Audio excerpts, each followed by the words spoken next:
Like, the people of Grenada carry compete Martinique, especially in St. Andrews Northeast, St. David's, and St. George Southeast, to give us their full support and their votes. Let us make a difference. Let us be a voice for the ordinary man. Let us be a voice for every Grenadian. Let us be a voice for the voiceless. Most importantly, we want persons to concentrate, because on election day, on the ballot paper, you don't see color, you see a symbol. And the symbol is the eye. That's Bassanio Nicholas, leader of the Independent Freedom Party, the political party that carries the eye as its symbol.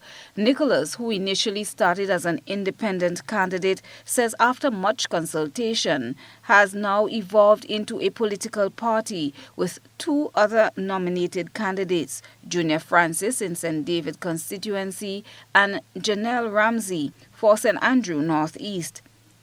He said the groundwork has been laid and it's up to the people on election day to make the right choice. The IFP leader pinpointed his intention. For a fact that we cannot form a government, but we can be a very viable opposition. Someone who would speak on behalf of the ordinary folks in the community, the people in the community who has no voice.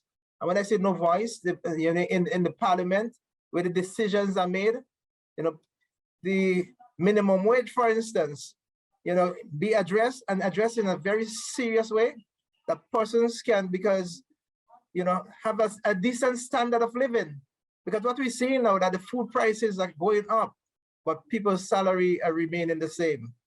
Nicholas is one of four candidates contesting the St. George Southeast constituency seat, coming up against a veteran politician Gregory Bowen from the New National Party, Philip Telesford from the National Democratic Congress, and Danica Checkley for the Renaissance Party.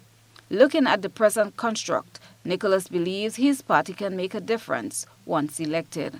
We believe, agriculture is one of the things that would take us through. Because when we look at what's happening in the wider community, when I say that we're looking at globally, what happened with the pandemic, what's happening now with the Ukraine-Russia situation, we know that food is what's going to make sure that we sustain our lives. And once we have food, we will survive. So we will push heavily to make sure that government put structures in place to make sure that we can feed ourselves properly. When asked if he is willing to join any other political party, he had this response. If that becomes necessary, we would have discussions on that. We have no problem working in the best interest of the people we represent. Cresselina John, GBN News.